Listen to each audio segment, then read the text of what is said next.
한동훈 최측근 망언으로 인해 전국이 떠들썩해지고 있습니다. 정말 충격적인 발언인데 해당 내용 알아보기 전 구독과 좋아요 부탁드립니다. 한동훈의 최측근으로 알려진 신지호 국민의힘 전략기획부 총장이 YTN CC정각에 출연해 이종찬 회장을 향한 발언이 정말 충격적입니다. 이종찬 회장은 독립운동가 이회영의 손자이자 국가정보원장을 지낸 인물인데요. 윤석열의 중마고우 아버지로 알려진 이종찬 회장은 김영석 독립기념관장 임명의 철회를 요구하며 윤 정부를 강도 높게 비판했고 광복절 정부 행사 불참을 선언했습니다. 이에 신지호 국민의힘 전략기획본부장은 이종찬 회장의 김영석 독립기념관장 임명 철회 요구를 날조 행위라며 비판했고 다음과 같이 발언했습니다. 지금 이종찬 회장은 용산에 밀정이 있다 어쨌다 그러는데 제가 보기에는 이종찬 회장이야말로 일본 극우의 기쁨조 역할을 하고 있다 이렇게 봅니다. 정말 역대급 망언입니다. 자기 아버지 뻘 되는 어른한테 할 말 안 할 말이 있지 이게 상식적으로 가능한 발언입니까? 이에 양비론을 즐겨하며 팸코식 정치하는 이준석 또한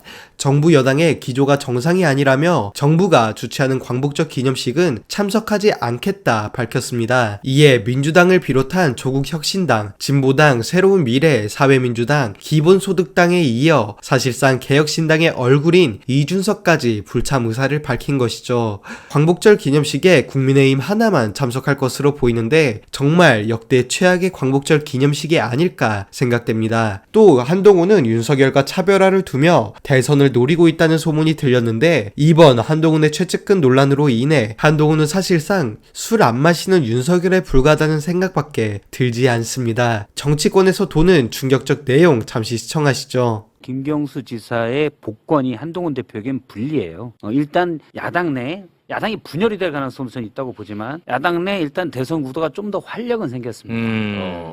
그러면 다양성이나 외연 확장에 좀 더 유리한 국면도 됐고 네. 한동훈 대표 입장에서는 제가 그런 얘기를 좀 친한 게 쪽에 많이 들었었는데 네. 곧바로 사실은 탄핵이 돼서 대선에도 해볼 만하다 그런 의견들이 있었어요. 아니 뭐 본인이 누구 탄핵? 대통령이 탄핵돼도 오씨 그런 얘기를 논의한다고? 공식적인 논의는 아니지만 내부에서는 승산이 있다라고 본 거예요. 그러니까 대통령 탄핵에 대해서 그런 얘기가 있었잖아요. 최상병 특검법 가고 김건희 특검법 가면 대통령의 온갖 거짓말과 여사의 국정 운영의 개입이 드러나서 탄핵까지도 갈 수 있다는 가설이 있었거든요. 그러면 최상병 특검을 찬성하면 한동훈 대표가 제3자 추천이지만 어떻게 될 거냐. 라고 물어보면 일부 친한계에서도 일부에서는 어떠냐면 don't care. 우리 가능성이 있다. 본인이 그러니까 한동훈 대표 측에서 윤석열 대통령을 밟고 간다면 탄핵에 대해서 찬성해버리면 차별화가 생기잖아요. 네. 그러면 이재명 대표가 일단 강성으로 보일 수 있기 때문에 본인이 더 유리할 수 있다고 생각한다는 거예요. 그건 본인 생각인지 몰라요. 친한계 일부에서 그런 분석을 해서 don't care라는 건 워딩이었습니다. 거기에 대해서. 그래서 그런 워딩이 실제 있었어요. 그런데 김경수 지사가 만약에 복권이 됐죠. 근데 복권이 나오면 또 하나의 변수가 생기잖아요. 이걸 싫어한다는 거예요. 네, 재밌습니다. 사실상 여당만 덩그러니 앉아있을 광복절 경축사에서 윤석열이 또 어떤 말을 이어나갈지 상상만 해도 끔찍한데 내일 저는 100% 망언이 터져나올 것이라 확신하고 있습니다. 그 이유 잠깐 시청하시겠습니다. 윤석열 대통령이 일본의 고도의 전략의 마지막 최종 완성작품이다. 문성장학금이 1967년인가 시작했는데 문성장학금 1호가 윤기준 교수예요. 그래서 이제 69년에 윤석열 대통령이 이제 아버지 만나러 갔다가 그때 했던 내용이 일본은 아름다운 나라다. 그리고 일본 국민들은 매우 정직한 국민들이다.